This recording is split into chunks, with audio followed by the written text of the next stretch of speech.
Hello, everybody. It is Heather here in the Seattle area and Cassie and Ramae over in the Mississippi Gulf Coast area.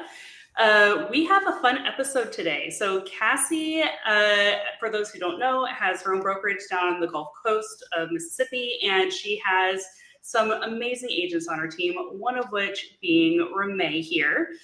She's been in the business for just a short while and is already kind of starting to figure out that the stereotype of real estate of the HGTV, like selling sunset, isn't quite reality.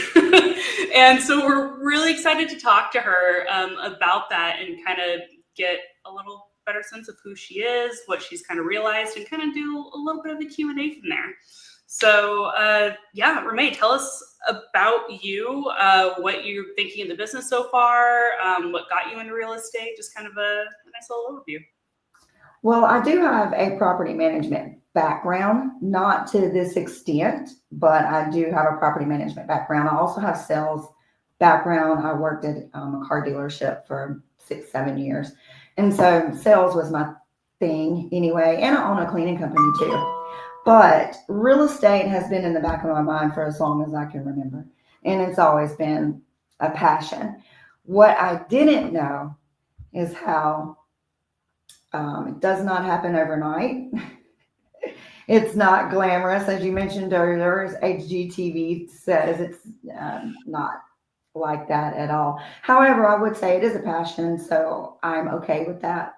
But I do think that people need to realize it's not what it looks like on television. It's a hustle. Yeah. What are some of the biggest differences that you say were a shock business?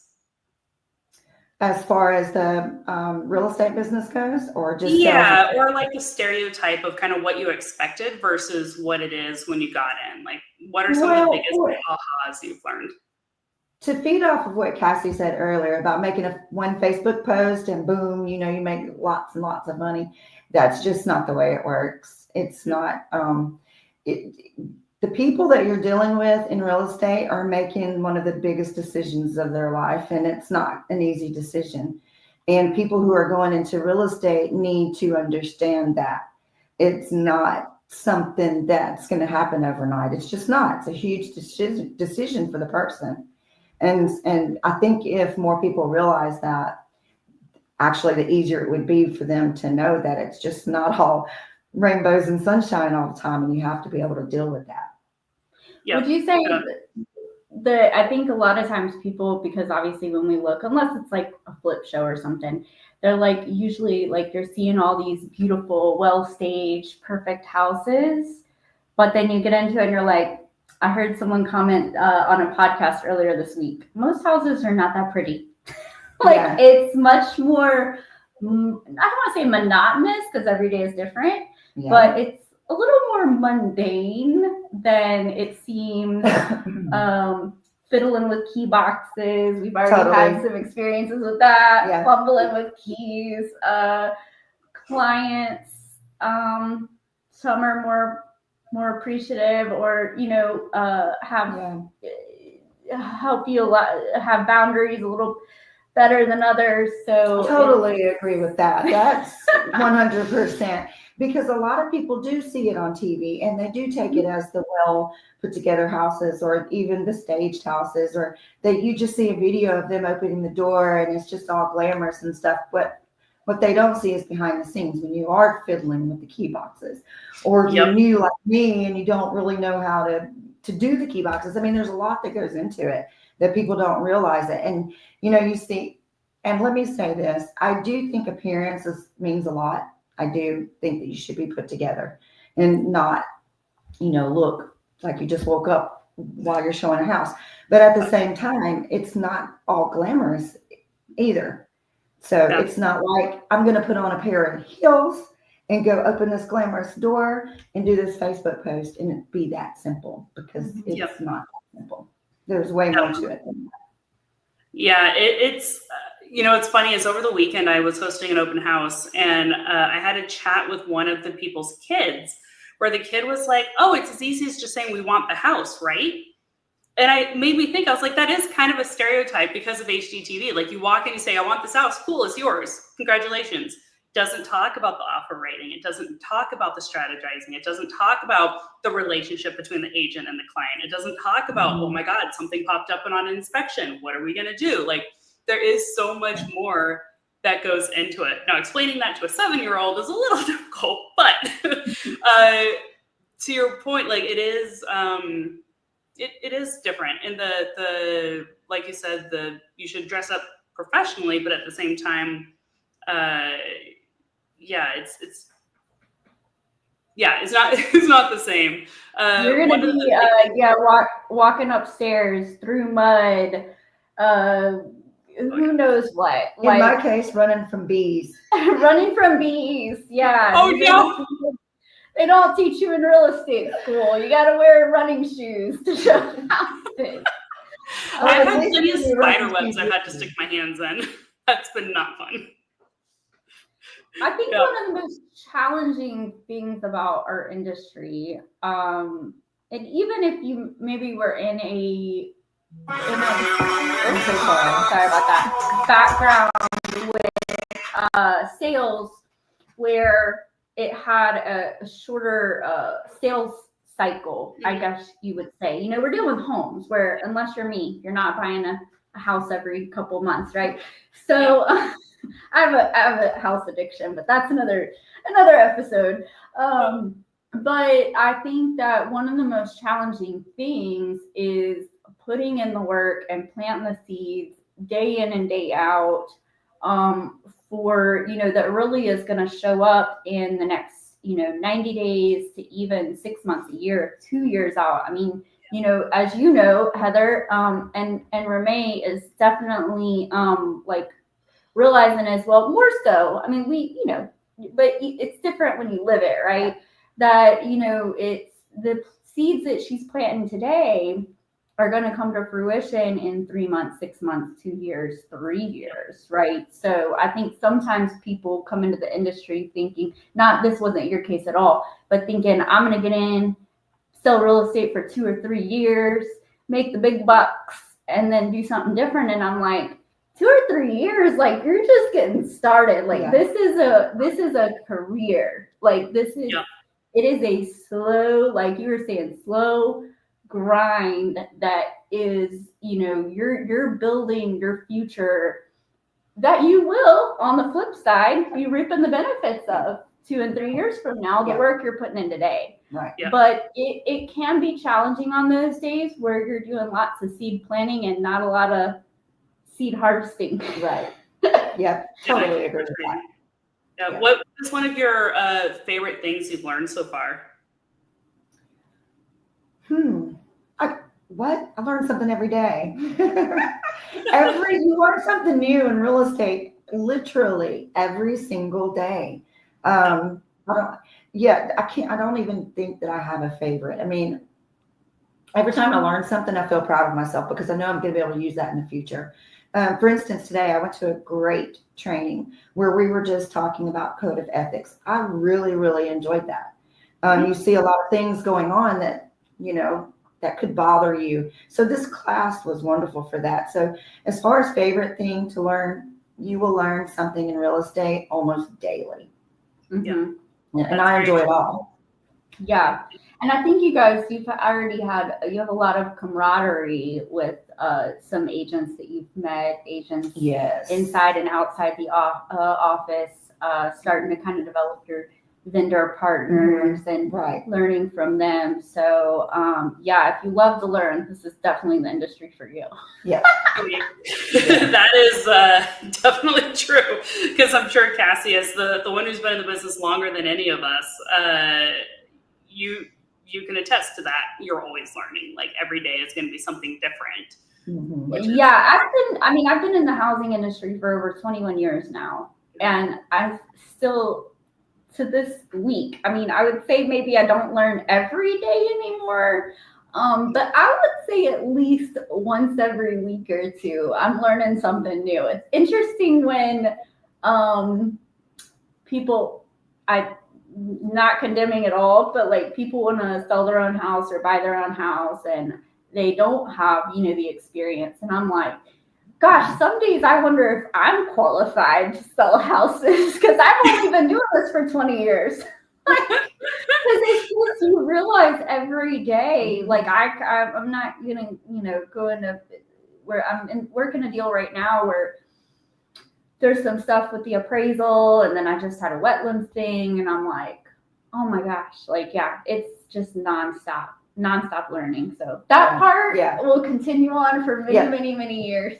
Yeah. Oh, and you learn a lesson every day too. Yeah. We've learned some good lessons. Yeah. If they were good or not, but definitely learned some lessons.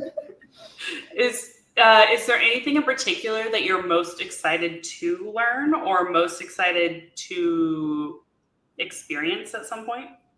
Well, I am very, very hungry for this. I will say this too. I don't know if this is going to be stepping on any toes or not, but this is just my heart.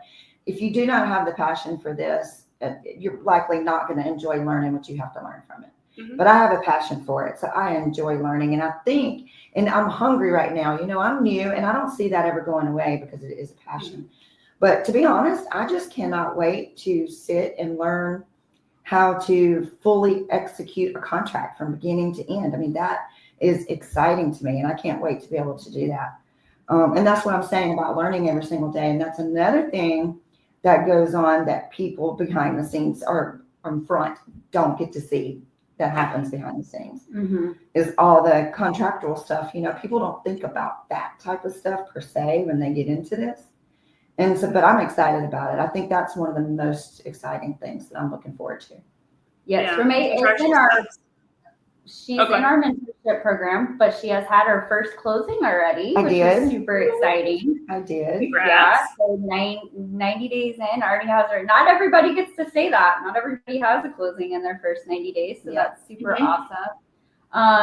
And yeah, like she was saying, I think that's a big lesson is like that people learn is it's not the glamour and the money that's going to keep you in if you don't have the passion. That's right.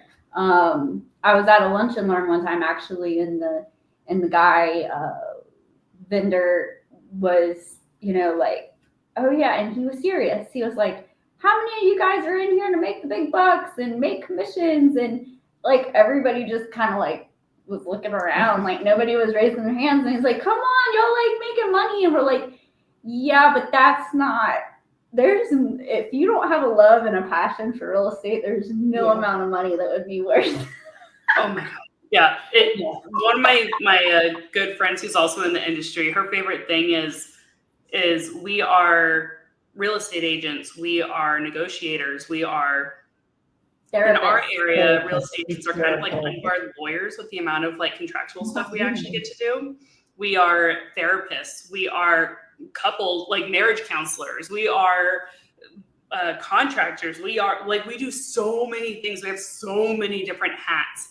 And it does at times, especially as a newer agent, get super overwhelming. And that is where that passion comes in. Like, okay, cool. I've learned a lot about this section. Now I want to learn over here so I can be an even better agent for my clients.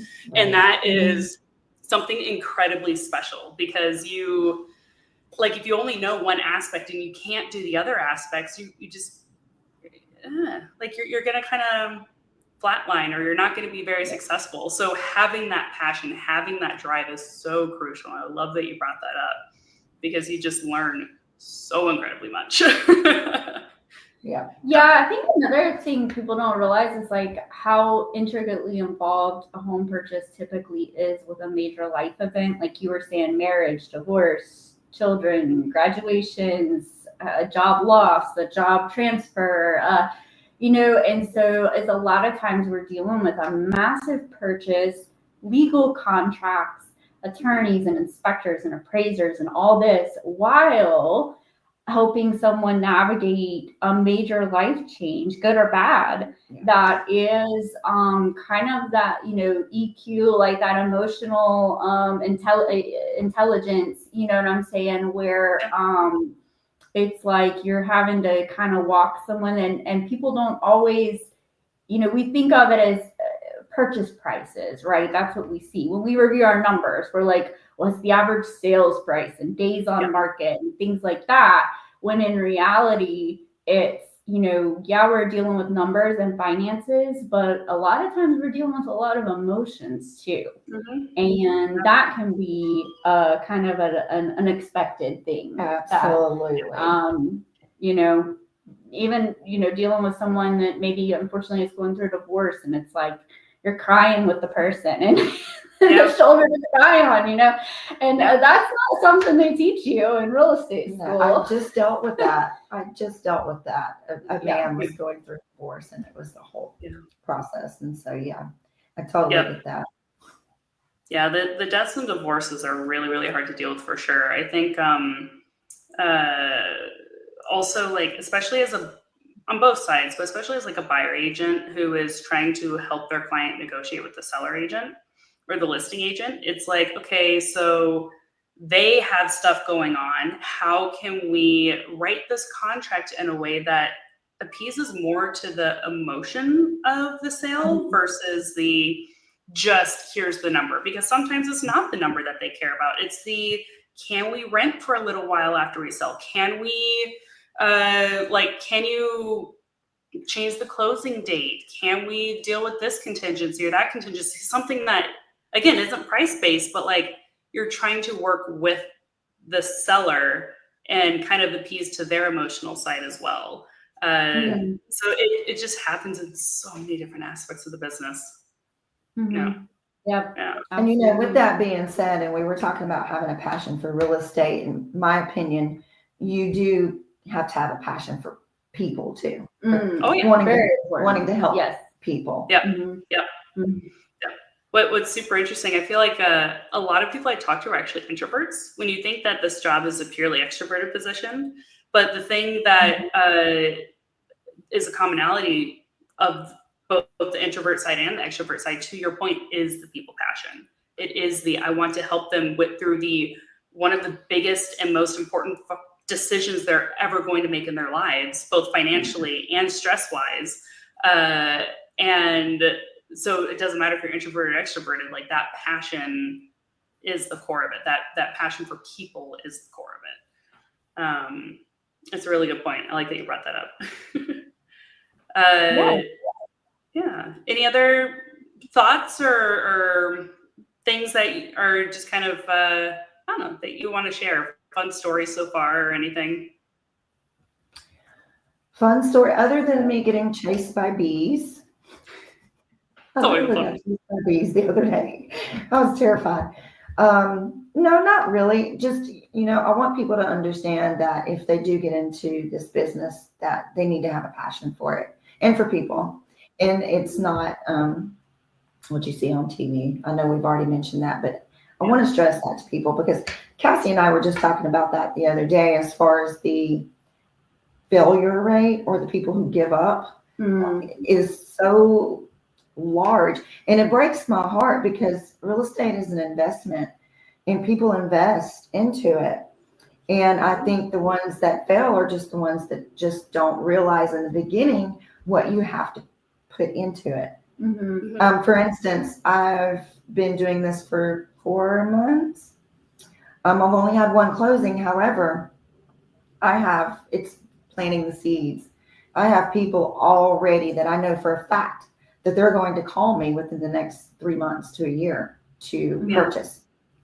And so you have to give it time. You have to have a passion for it. And you have to be able to and be eager to learn. But you're already on the other side, where you're starting to see where things that you did a month, 2 months, even 3 months down the past are now like kind of building that pipeline in your client base moving forward. So whereas, day one, you're like, oh, let me find someone looking to buy or sell a house right now, right? Because that's logical. Right. And then you realize over time, like, oh, I'm building tomorrow's business and tomorrow's lifestyles. And I think that's really a pivotal point when people realize like this is this is a long game. This is a marathon, not a sprint. In fact, when I was talking to Cassie a couple of weeks ago, I'm not going to lie, I was a little frustrated. And I was like, what, for the life of me, what am I doing wrong? I honestly thought that I was just screwing things up. I wasn't doing things the right way, or wasn't learning enough, or wasn't putting in enough effort, or something. I figured something was wrong. But like Cassie just said, that I did have that pivotal moment. And of course you learn every day, and this was something that I had to learn. Because I was used to the whole fancy watching TV and all that stuff. But once you get past that point, or if you get into this business for the right reasons to begin with, you should be smooth sailing. You just have to understand the concept of it and have a passion for it. I keep saying that because it's so true. It is. Yeah. No, I love that you keep bringing it up because it is true for sure. Yeah. And the only way, I don't want to say unfortunately, but the only way they're over it is through it. I don't know. There's a saying, I can't. Yeah. Like you just have to do it. Like until you do it, you don't. You just gotta kind of learn. We'll cross that bridge when we get there. Yes. That analogy is kind of like what this is. But she was like, "You're not doing anything wrong, honey. You are in real estate." So I was like, "Okay, this is real estate." But at the end of the day, I still love it. This is what I want to. This is my retirement. Yeah, and I love seeing you watch, like, kind of now at this point, after saying, wow, I am really doing a great job. I just am putting in the time, and that's what it takes to say basically, like, to see you now, and we're about to be setting your goals for the next 90 days. Right. And I'm super excited about that. And, Me too. And all of her hitting all of her goals and having all the success. And next year, I wanted to do this video too, because it's, as you know, Heather, like it's just time flies so fast. And then you're like, gosh, I don't even remember when I was 3 or 4 months into the business, I can't even remember. So it will be super cool to have this to look back on, next year. Hey, we'll do a 1-year follow-up next year. There you go. I was thinking the same thing. Like, that'd be so fun. She texted me the other day and she was like, "Hey, guess what? It's been 90 days." And I was like, "No way." It hasn't been 90 days. But Hey, time flies, especially when you're learning so much. It's like drinking from a fire hose when you first get started. So time just goes. It is. That's the other thing you've got to and I'm the same way, come into the industry and be like, I want to know everything tomorrow. And I'm like, that's not humanly possible. But how about we'll learn one thing today and we'll learn one thing tomorrow. And then we'll put together a plan, for the next even 1 to 3 years to where you're kind of, getting your groove on at that point. That's why states have regulations. I know y'all have broker's license as we have salesperson's license, but that's why you can't just get your broker's license and be a broker in charge day one. It takes 1 year or 3 years, depending on the type of licensing that you're trying to get, because it takes that long to kind of figure it out. Yeah, it does. So very cool. Well, we'll be back soon with stats, and then I'm excited for not to jump too far ahead of ourselves, but I'm excited for the follow-up to this interview and coming back together and later on next year and seeing how everything's going. Me too. That was fun. Awesome. We'll see you guys later then. All right. Bye.